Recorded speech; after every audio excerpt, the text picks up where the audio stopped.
Welcome to another episode of Oscar's Interviews, a podcast hosted by me, Oskar.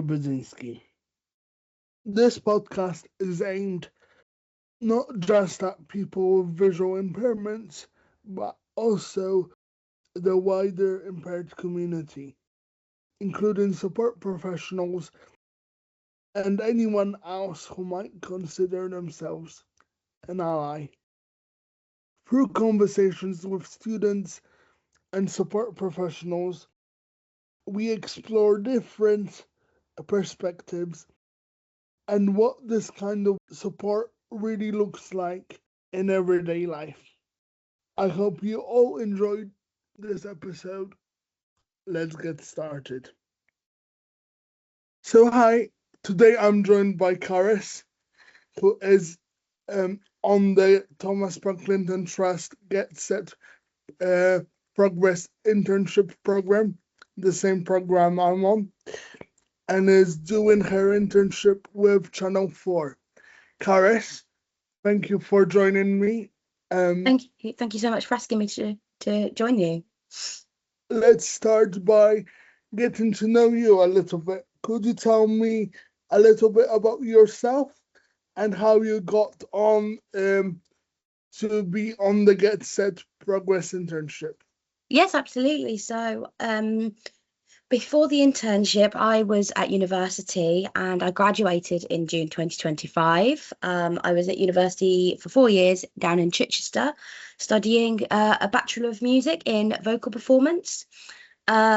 And so when I finished the degree, I wanted obviously to start my career, and I knew that music is quite a niche thing and it's not particularly stable, but it brings a huge amount of transferable skills. And so I was aware of the Get Set Progress internship scheme via social media, and I applied for a couple of roles, and I was fortunate enough to be offered the Audience Insights internship with Channel 4. That's great. So, what drew you to the media in the first place? Well, I've always had a passion for television and anything creative, and it was a really nice sort of segue into that to understand also what goes on behind the scenes.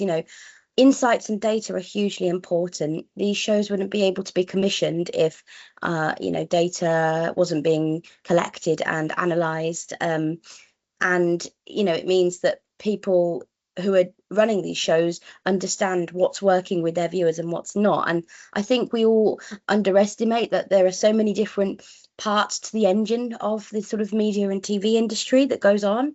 And I was really interested to get that sort of perspective on that, and also just generally to increase my workplace ability and skills, because obviously because I was a graduate, I'd never been able to hold a job. So I thought that would be a great opportunity for me to experience what it's like to work in an office, attend meetings, interact with stakeholders, amongst all the usual things that you do when you're at work. When you're at university, it's a bit more self-directed. Whereas, in an office, you've got tasks and you've got to prioritize them, and you've got a manager, and so it's a whole new world. And I just thought it would be an amazing opportunity if I could explore that a little bit more. That's great. So, could you tell me about what does the internship at Channel 4 actually involve? Yeah, absolutely. My specific internship is, as I said, Audience Insights. And they built it so it would be quite flexible, so that I wasn't just going to be, it was where my skills lay, so I could explore different elements of the data team, from the reporting side of things to the data enablement, governance, and project management side of things as well. So I got to experience a vast variety of different elements of data and the tasks that are within that. So to start off my internship, I was doing accessibility auditing of business as usual reports, which are reports that are produced on a weekly basis or a monthly basis to the wider company via their data reporting team, that show these statistics and show this information in a really coherent way. And they wanted to see that these reports that they were creating were accessible with screen readers and braille displays. So I did an audit of those and presented a presentation to my colleagues, sort of outlining what was doing really well, what worked really well with the screen reader, what could be improved, and any workarounds that I had found as a screen reader user to sort of negate those slight inaccessible parts of the reports. Moving on from that, I started then learning how to produce reports myself. I was producing PowerPoint reports that would be delivered on a monthly basis to around the Spotify podcasts that Channel 4 have. So I was, dealing with the data, the CSV files, the Excel spreadsheets, interpreting that data, and then collecting it and popping it into a really concise, easily readable PowerPoint so that people who were in the podcasting team, the commissioning team, could understand, the insights a little bit better. And then I was helping with documentation, governance, ensuring that things were being logged and that there was an easy, quick system that people could be doing that with rather than filling in lots of paperwork, making it as seamless and easy to understand as possible. So I was designing that like a data log in a data change log, I should say. So if there was any errors or changes that they noticed in the data sources, that they could log those. And I designed that in Microsoft Lists as like a form that could be filled in, and tested this with colleagues. And finally, for the last part of my internship, I was shadowing my manager, who's product owner, as there was a few changes happening within the business. So it meant that I was helping him facilitate meetings, taking notes, and shadowing and observing how project management and product ownership works. I was also sort of helping him with jumping on a couple of tasks, emailing people to get information that we needed, and interacting with internal stakeholders. And yeah, through all these sort of activities, I was learning how to use all the really important technology that you need within the workplace, Microsoft, all the Microsoft applications, Google Chrome, and general social skills with interacting in meetings. Oh, that's interesting. How is this structured around the Get Set Progress program internship?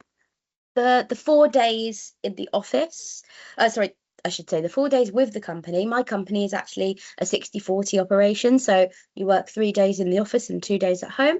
So I would work 3 days in the office and 1 day at home for Channel 4.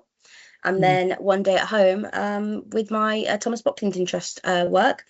And they go hand in hand, really, because the important thing about the internship is really, self-development and that first step, for a graduate, for example, that first step on the career ladder. So it's all about those employability skills and self-confidence.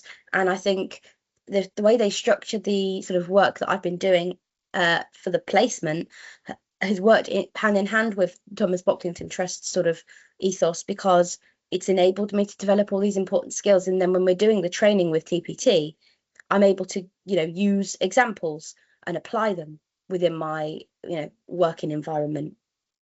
Yeah. How has it been like entering the industry in terms of access? Strangely enough, it's actually been more positive than anything else. If there is ever any inaccessibility, people are very open-minded at Channel 4. One of their sort of points of ethos and their sort of behaviors, they're called, that they sort of live by, standards, is include. So, and that's very obvious. Like, their systems, even if they don't work very well, they're very flexible and very happy to change them if they can. Everyone was very willing to sort of support me if I was meeting an access barrier. Everyone is extremely brilliant at communicating. And me, if I advocate for my own needs, they're very accepting of what I say. They've done everything they can to sort of make sure that I have the best opportunity to thrive and learn within those 9 months of the internship. And it was, due to Channel 4, really quite plain sailing, because access to work is obviously quite a tricky thing to navigate sometimes. And because they are such a big corporation, they've really supported me with navigating those access to work barriers when needed. Um, what has surprised you in a good or bad way? I think in a good way, I was surprised at my own ability to adapt. Um, offices are very busy and there's lots going on, and it's a very interesting and quite overwhelming environment. Lots of desks, lots of banks of desks, lots of chairs, big open spaces. And for me, within the first 5 weeks, so for the first 5 weeks, my manager would sort of meet me at my taxi, walk me in because I've got no usable vision. And because you can't be dropped off right outside the office, you have to walk about a 2-minute walk due to pedestrianisation of Leeds town centre. Um, and or he'd really help me orientate. If I needed an arm, I'd get my colleagues to guide me. But after 4 or 5 weeks of being there, I really started to pick it all up myself. I could walk myself into the office, get myself to my desk completely independently. No one had to come out and collect me. I could go to the tea making station and make my own tea. I could go up to the canteen and get my coffee, get a drink, get some food. And that was obviously due to how accepting and understanding and supportive my colleagues and just other Channel 4 members of staff have been. But thing that maybe surprised me in sort of a negative way, I guess, maybe is, I suppose it wasn't a massive surprise, but just still that we're in 2026 and things are still very inaccessible in the way that, things are getting better, but it's taking a long time. I think accessibility is developing slower than everything else. So everything's just developing at a very, very fast pace in terms of technology, but access is being kind of left behind and not examined in the way that it should be. And I think it was a bit of a surprise to me because I sort of assumed that we're in 2026 now and it's the highest point of development for tech, and yet we're still definitely not there. Like there are things that takes me 40 minutes when it should only take me 10. Yeah. Yeah, tell me about it. That I've got to deal with some of my own issues, so yeah, I definitely understand where you're coming from. Mm, Can you tell us about a moment that has stood out so far or made a real difference? Um, Yes. So for me, it was actually it was near the beginning of my internship. It was to do with the business as usual audit that I did, and it was just so overwhelming to receive such positive feedback from my colleagues. I've always been quite a confident public speaker, but when you have to, fit in a detailed PowerPoint around that, and you're talking to a group of people who are a lot more senior than you, it still absolutely fills you with nerves because I was thrown into sort of this internship with like very little knowledge of the ways in which the TV industry works and also the ways in which data is. And it was a complete learning curve for me. So I was very scared. I wanted to get it right. I wanted to make sure that I was working hard and doing this internship justice. And I presented this PowerPoint to my colleagues in the December, and everyone was just so extremely positive about it and so engaged with it to the point where we almost ran over because people had so many questions and just so very interested in the assistive tech that I use, and really taking it very seriously on how they can improve their accessibility. And it's just nice that I was working with a group of people who could acknowledge the importance of how accessibility is so important, and they weren't just mm, taking it as a bit of a gimmick. It was very much we really want this to be an important thing in our processes. And yeah, so those two kind of little things as part of that project, that positive feedback that I received and the engagement from my colleagues and managers was just overwhelming. It was brilliant. that's amazing to hear, actually. That brings me hope for the future. Um, one other thing that isn't actually a part of my questions, but you did mention that you use assistive technology. Could you tell me a bit more about what you use and how you use it? Yeah, so absolutely. So I use varying different assistive tech. First and foremost, primarily is obviously a laptop, but that has a JAWS speech software built into it, which reads everything out on the screen. And it's hugely important, hugely useful. Alongside that, I have a Brilliant BI refreshable braille display, which Bluetooths to a laptop or to your phone, and whatever the speech software sends to the braille display, so whatever JAWS can read or whatever your voiceover on your iPhone can read, this comes up in braille, which is extremely useful for things like formatting, knowing how to spell things, because a screen reader is not nuanced in the same way as braille. It will obviously Mhm. read it, but you have to very cycle through each character if you want to know how something's spelt with your arrows, which if you're a braille reader, the braille displays are indispensable because you can just see how something is spelt very quickly. You can see if there's like a formatting issue. You can see if something's highlighted, whereas screen readers often don't acknowledge that something's in bold or underlined.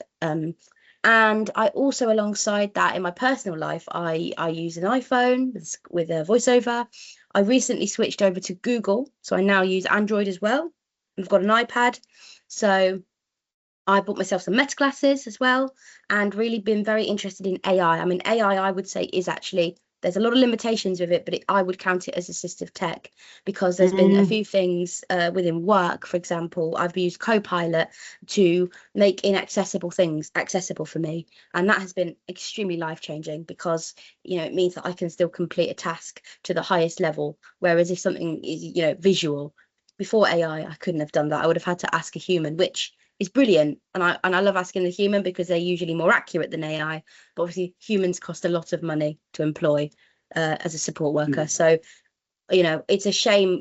I'm very sad to hear about all the cuts that Access to Work are making. And I think it's disgraceful. But it's nice that in the meantime, whilst people are waiting for their support workers to be, given to them, they can have the option of using AI. And it's not a fix, but it's a bandage. And Mm. but it's very good. I mean, that's something that's really developed that I've noticed over the last few years. And coming away from this, actually, ironically enough, I've just been offered a position as an access technology teacher at a school for the blind and vision impaired children. So yeah, I'm very excited. Sort of this has really enabled me to become really confident and very aware of all the different assistive tech and how that can support blind and vision impaired people in the workplace. So I'm excited to sort of carry on my career and share this with the next generation to prepare them for the world of work. Oh my goodness, that's amazing. Yeah, Congrats on getting the job. thank you. Um, but yeah, in terms of using AI, I must agree with that. I'm normally against using AI when it comes to like creative work, Yeah, but I myself have been using AI to help me navigate areas where can't fully excel due to my limitations. So it's nice to hear that I'm not the only one and that AI is helping yeah. people um, with that.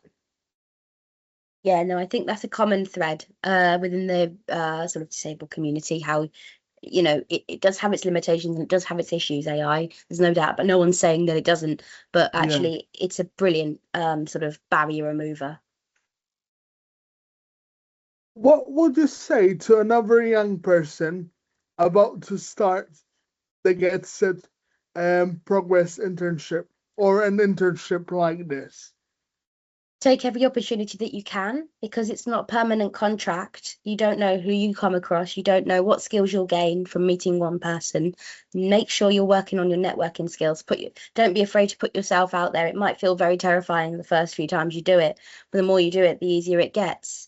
And any opportunity you're given to engage with a task or ask to do something for someone, you should absolutely take it because you never know where that might lead you, be that someone might recommend you apply for a job, or even you will learn so many skills from the people around you who are more qualified than you because obviously when we're young, we think we know everything, and actually every day is a day of learning. So, listen well, engage with everything that you're given, and enjoy yourself.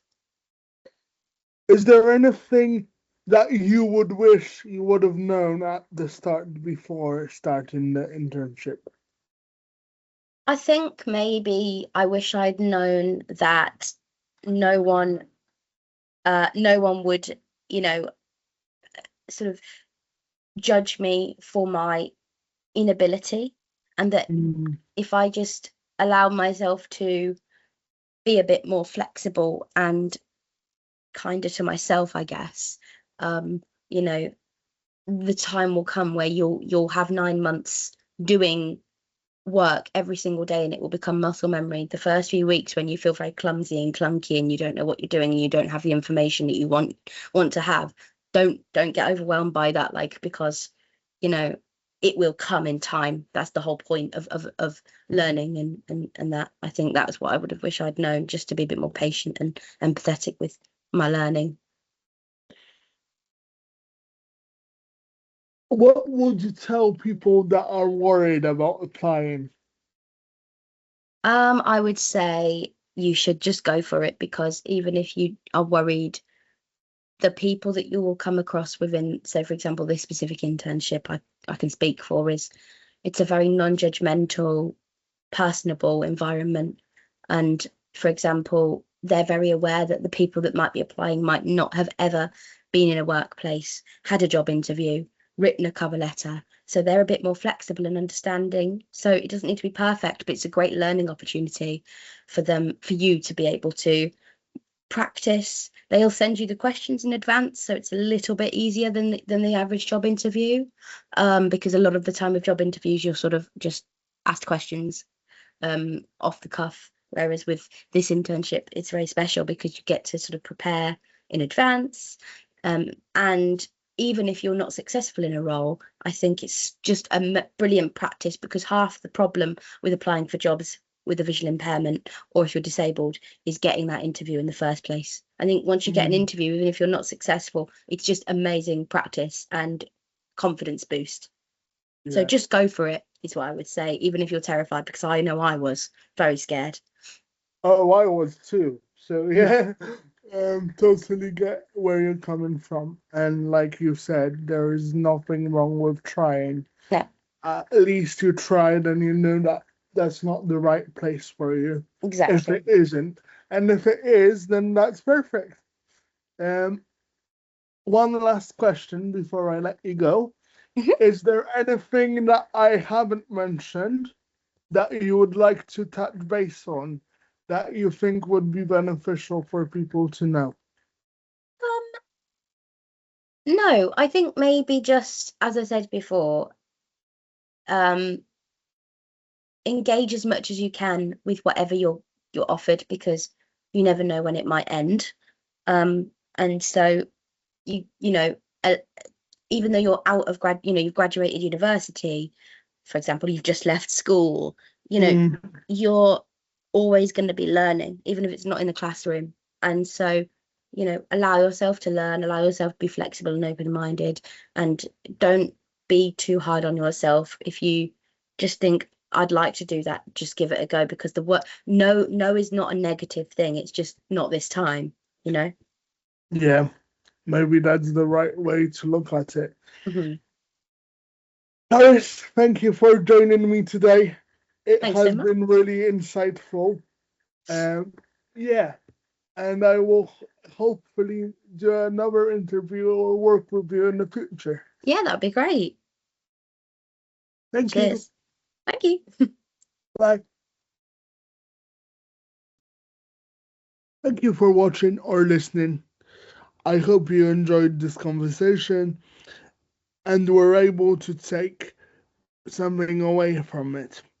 If you would like to learn more about what we do at Senclude and hear more episodes of the podcast, make sure to follow our social media accounts, which will be linked in the description below. Thanks again for listening, and we will see you in the next episode.